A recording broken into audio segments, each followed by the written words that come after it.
Bienvenidos a Cruce de Palabras por Telesur. Soy Luis Hernández Navarro y hoy nos acompaña en el estudio Osvaldo Caldú.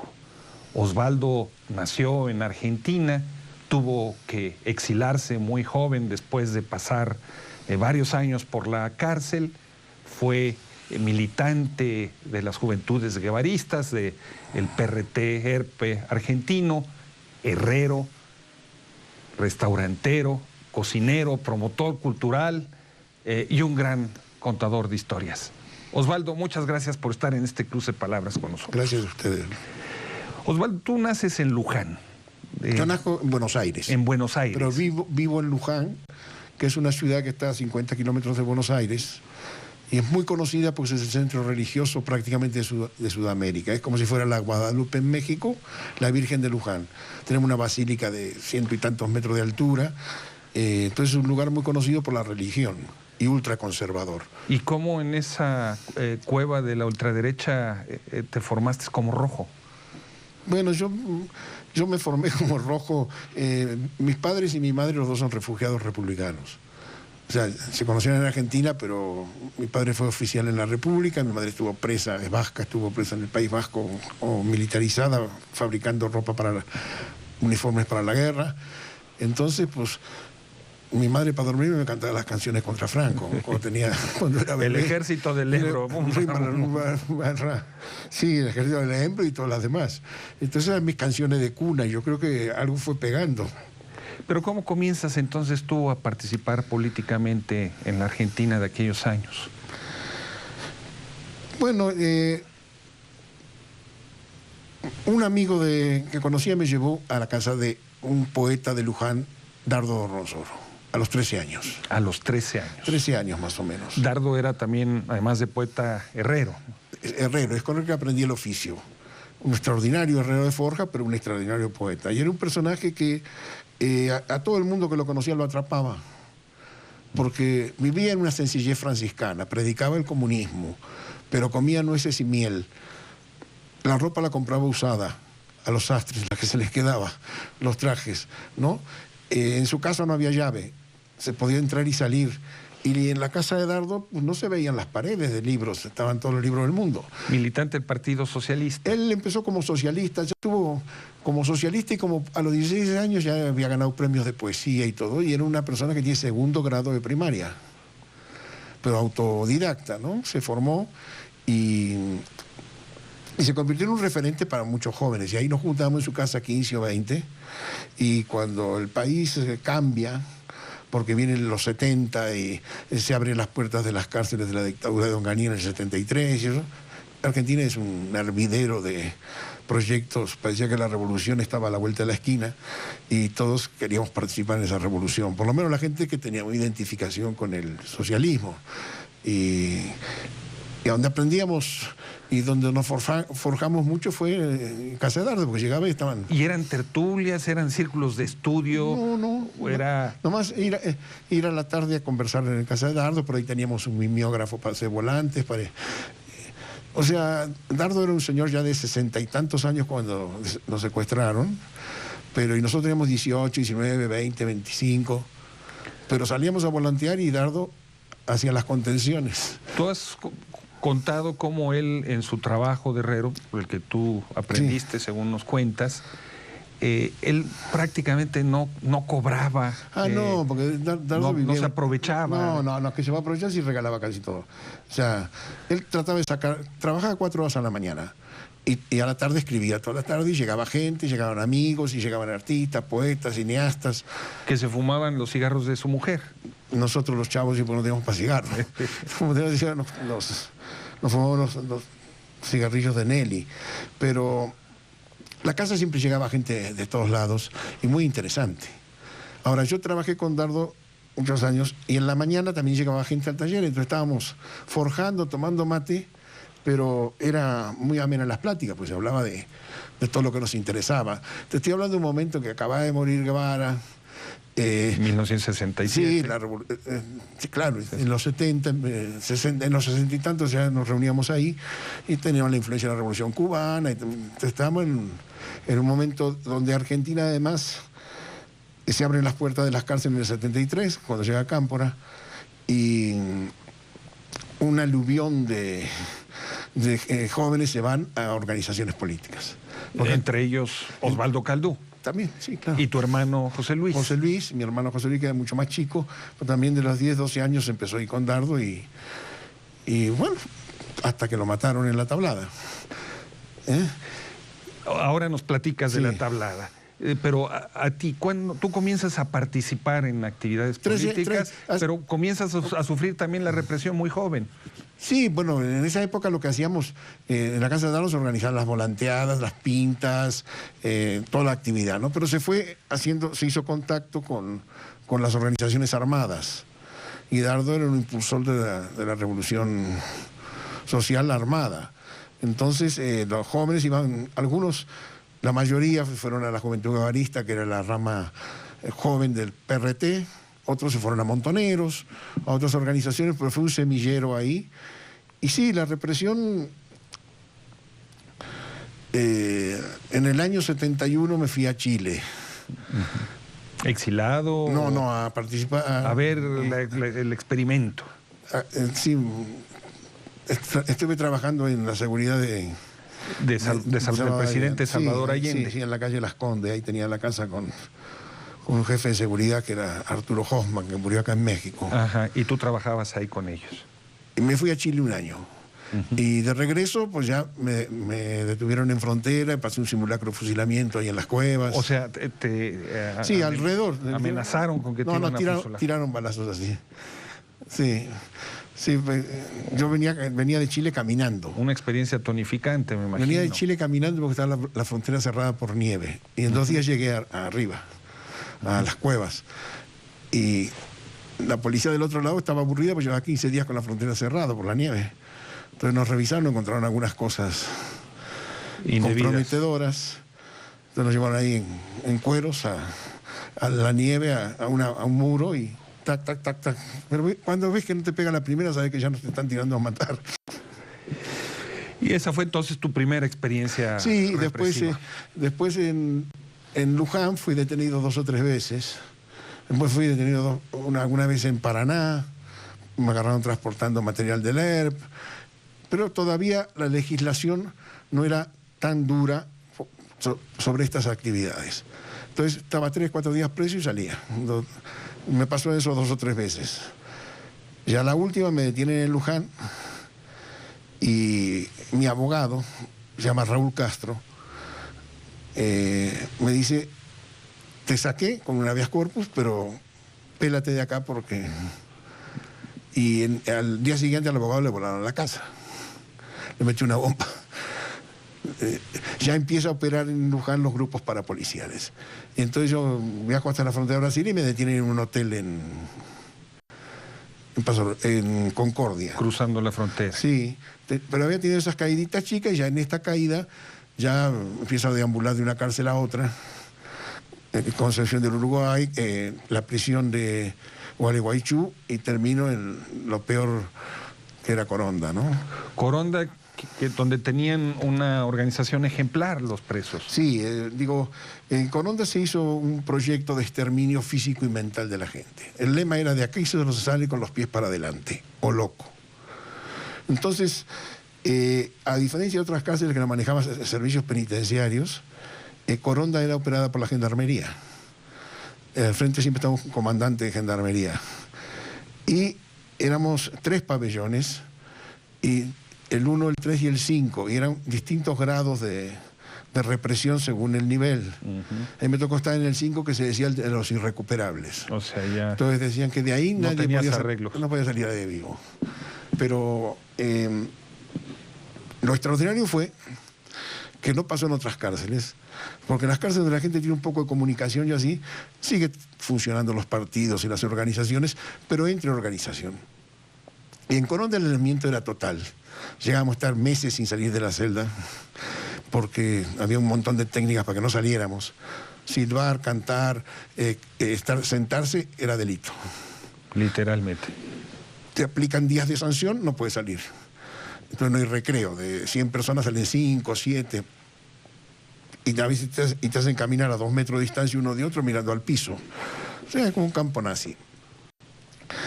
Y entonces es un lugar donde no hay nada. Ni papel, ni lápiz. Luego los suéteres los sacan en invierno y los devuelven en verano.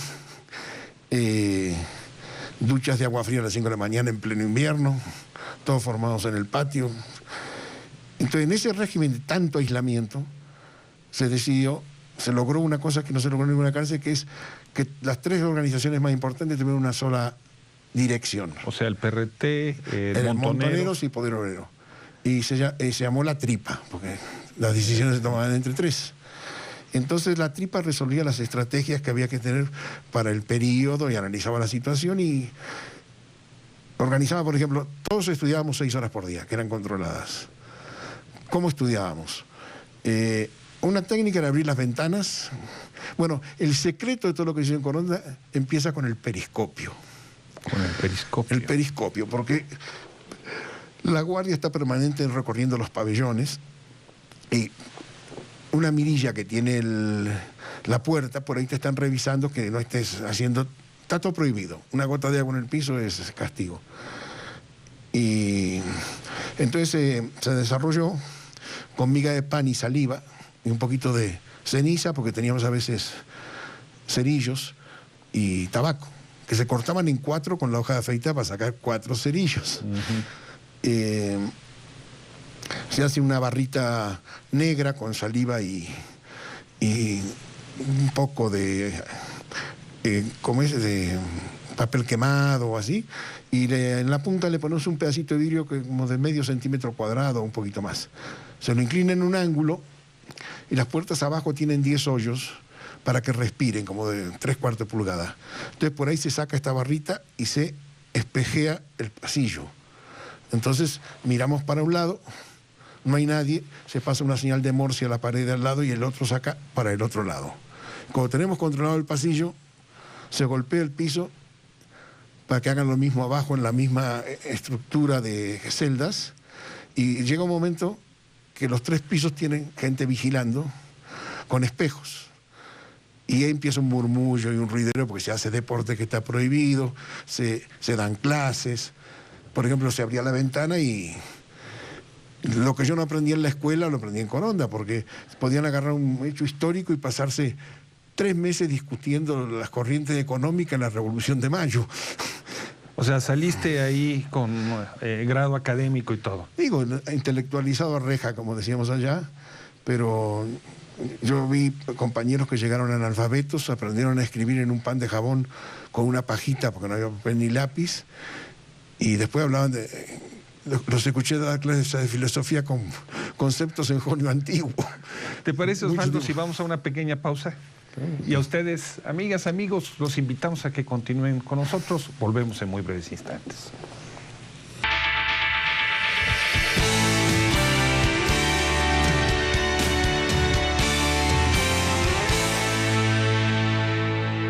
Estamos ya de vuelta en este cruce de palabras. Está con nosotros Osvaldo Caldú, cocinero, herrero, organizador revolucionario, y como ustedes han podido ver en esta primera parte del programa, un gran narrador.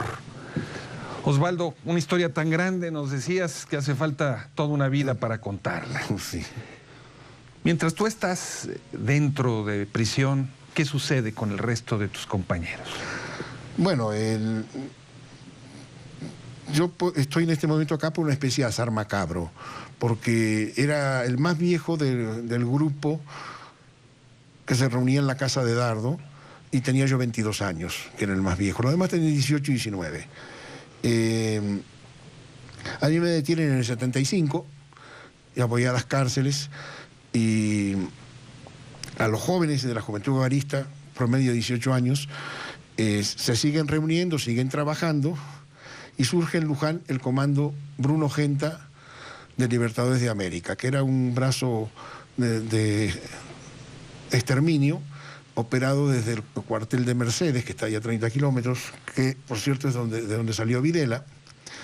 Y entonces empiezan a operar y sacan un comunicado que está en el libro que vas a presentar, condenándonos a mutilación total a 20 y tantos. A mutilación total. Así, ahí está el texto en el libro, sí, mutilación total.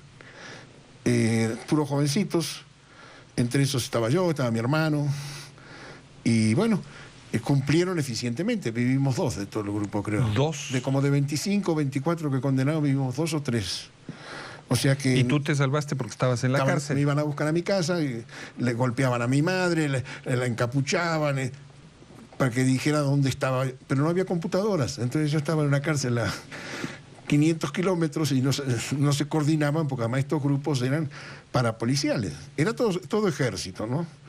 Pero sí, este grupo se llevó a todos los compañeros y se llevó a Dardo. Un primer secuestro, lo amenazó de que se retractara públicamente lo que había escrito, y Dardo le contestó con un texto de declaración jurada planteando su posición y diciendo que sobre su tumba iban a ver florecer un puño, y lo fueron a buscar y desapareció. Después supimos que fue decapitado. Un poeta revolucionario, se define a sí mismo. Sí.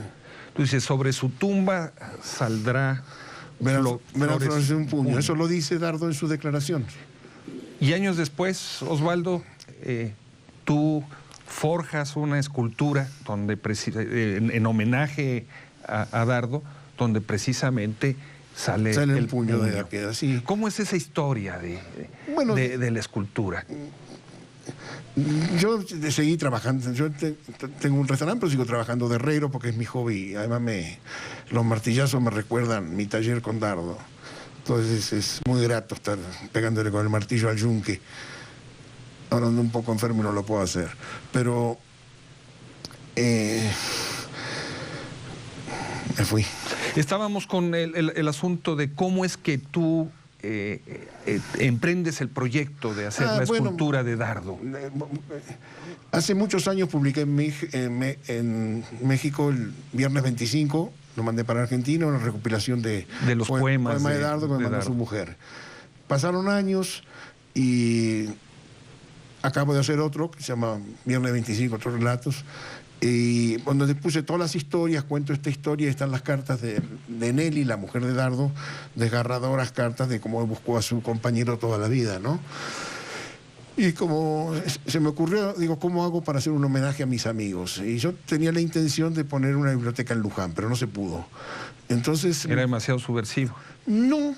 Se complicó, estaba tratando de conseguir una propiedad para poner una biblioteca, la biblioteca de Dorronsoro, ¿no? Pero entonces me ocurrió hacer un yunque porque primero Dardo decía que el metal más noble era el hierro, porque nadie se agacha a levantar un pedazo de hierro, pero oro y plata, aunque no tenga forma.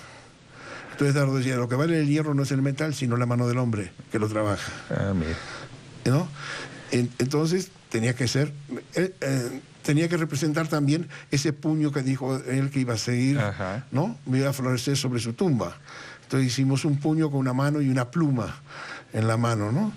Y el yunque, porque es el símbolo del herrero, pero también geométricamente con la mano forma la estrella, que es el símbolo del herrero. ¿Y esa escultura la trasladaste hasta Argentina? Sí, la hice acá en México. Un año estuve en la Fragua, más o menos, trabajando. Y la llevé a Argentina y allá la monté en una glorieta que ahora se llama Dardo Dorronsoro. Y ya ahora la escultura con lo que le eché adentro pesa 20 toneladas. Porque dijeron los militares que la iban a volar. Cuando salió en los diarios que la iba a construir, comentaron, ahí ya sabes, en las redes. Entonces digo, de acero y con concreto adentro para que pongan una buena carga. Y aguanta el choque de un tráiler ahora. Esta escultura es parte de una labor más amplia que has hecho tú de recuperar la memoria histórica de la resistencia y de la represión que vivió la insurgencia argentina. Claro, bueno, sí, hemos tratado siempre de estar denunciando la situación. Tenemos cantidad de compañeros desaparecidos, la lucha sigue en Argentina buscando cadáveres, buscando restos, y yo me he tratado de dar difusión a todas estas cosas y también mucho a la resistencia de Coronda, porque fue única la resistencia de la cárcel de Coronda, ¿no? En condiciones extremas, sin nada, se resolvían cuestiones prácticas, ¿no? Por ejemplo, tratar de conseguir en el patio, arrastrando los pies, una pila para sacarle grafito, para hacer un lápiz que escribía en papelitos de cigarrillos. Y en esos papelitos de cigarrillos se doblaban chiquititos, chiquititos, se cubrían con plástico y se meten en la boca.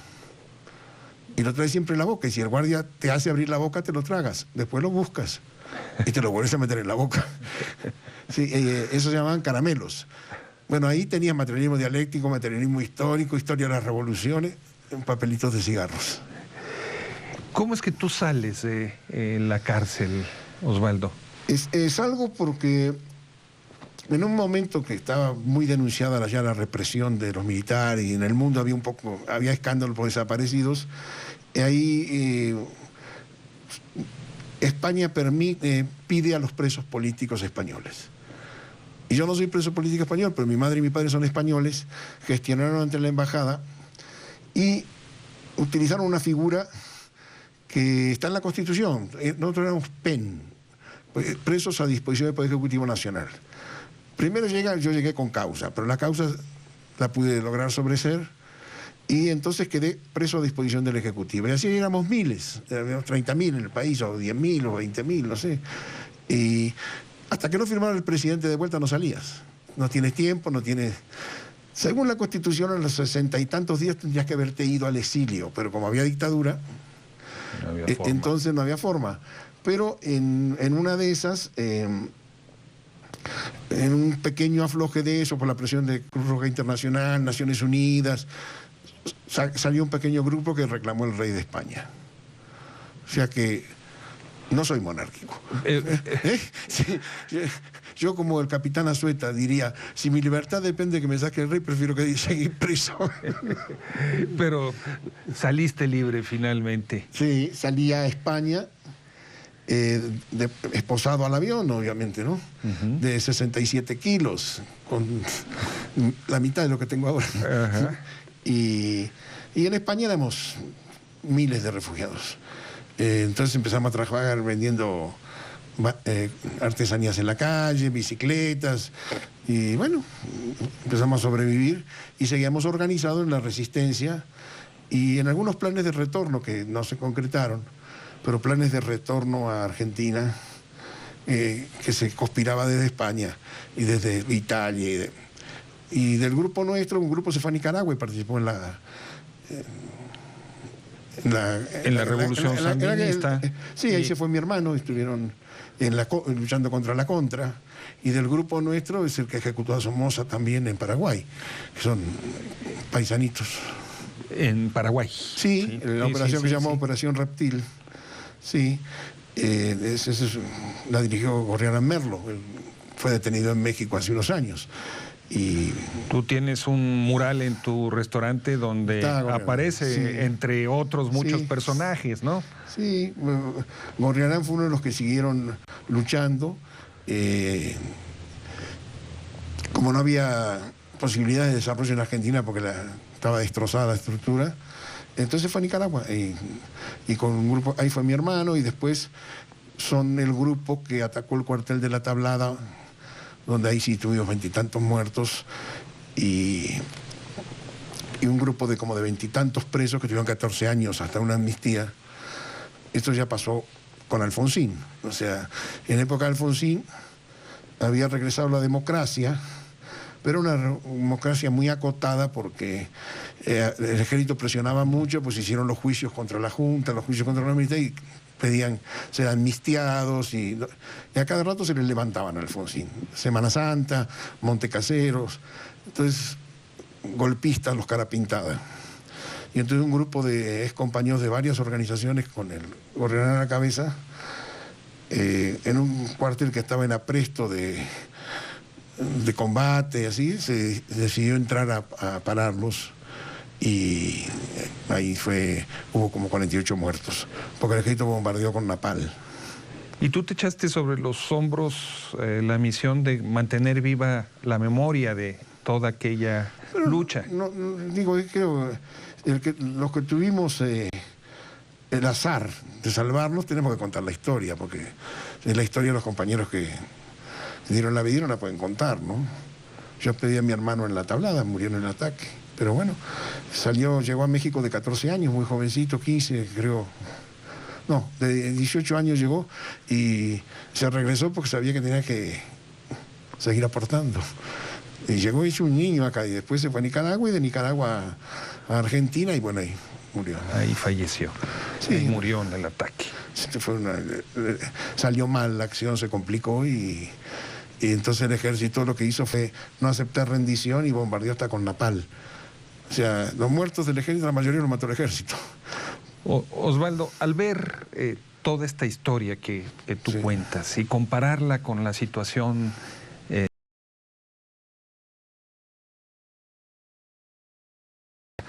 todo ese sacrificio y ¿serían las cosas peores sin ese sacrificio? Había que hacerlo. Lo que pasa es que salió mal. Primero fue la derrota político-militar de las organizaciones. O sea, fue imposible concretar un proyecto revolucionario. Costó 30.000 muertos.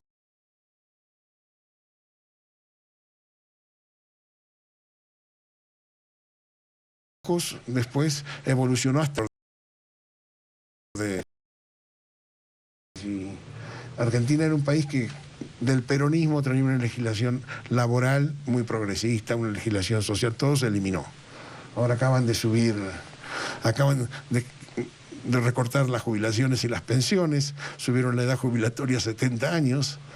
Y bueno, Macri es un personaje, un personero de neoliberalismo y de oscuro pasado y trayectoria negra, ¿no? Pero toda esa lucha entonces, resumiríamos, había que hacerlo. Hay que hacerlo, porque tú no sabes los resultados, ¿no? Nadie tiene el diario del día siguiente. Entonces, bueno, en el momento se analiza la situación y parece que la revolución era algo inmediato. Entonces, yo, por ejemplo, acababa de quedar viuda a mi madre y en vez de ponerme a ayudarla, dije, no, la revolución es primero. Me voy a Chile, porque pensábamos que no podíamos por cuestiones... Estamos bien ideologizados, que por cuestiones personales no aportar a los proyectos colectivos, ¿no? Osvaldo, muchas gracias por estar con nosotros aquí en este Cruce Palabras. Y ustedes, amigas y amigos, muchas gracias por su amable asistencia el día de hoy. Y ya saben, los esperamos la próxima semana aquí en Telesur.